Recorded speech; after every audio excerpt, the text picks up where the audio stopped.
മെഡിസെപ് കൊള്ളയ്ക്കെതിരെ KPSTയുടെ കുറ്റവിചാരണ സദസ്സ് നടത്തി. സിവിൽ സ്റ്റേഷന് മുന്നിൽ നടത്തിയ കുറ്റവിചാരണ സദസ്സ് സംസ്ഥാന senior vice president B Sunilkumar ഉദ്ഘാടനം ചെയ്തു.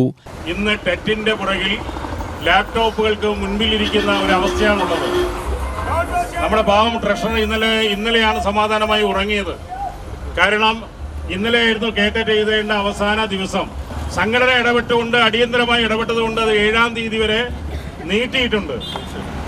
രജിസ്ട്രേഷൻ 7-ാം തീയതി വരെ നീട്ടിയത് നമ്മുടെ KPST എന്ന സംഘടന ആവശ്യപ്പെട്ടതുകൊണ്ട് മാത്രമാണ്. പക്ഷേ ഞങ്ങളാരും അതിന് പിതൃത്വം ഞങ്ങളാണെന്ന് പറഞ്ഞ് നടക്കാറില്ല. കാരണം കുട്ടി ജനിച്ചാൽ അത് നമ്മുടെയാണെന്ന് ലോകത്തിനും ആളുകൾക്കും അറിയാം.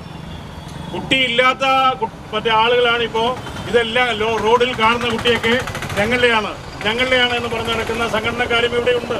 ശനിയാഴ്ചകൾ പ്രവൃത്തി ദിനമാക്കാൻ സംഘടന കേസ് കൊടുത്തപ്പോൾ KSTക്കാരുടെ ആവശ്യമെന്നായിരുന്നു. ഞങ്ങൾ നിവേദനം കൊടുത്തതിൻ്റെ അടിസ്ഥാനത്തിലാണ് അത് ഒഴിവാക്കിയെന്ന് പറഞ്ഞു.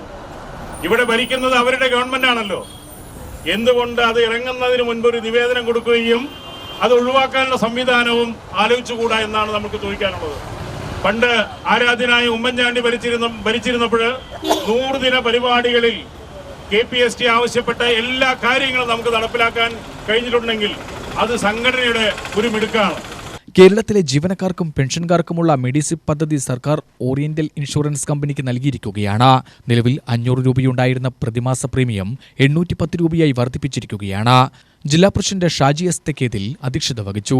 PK Harinarayanan, Ramesh Parappuram, Sreejesh, Biju Jose, V Raju, CS Satheesh, R Satheesh, K Sumesh, M Sreejith എന്നിവർ സംസാരിച്ചു.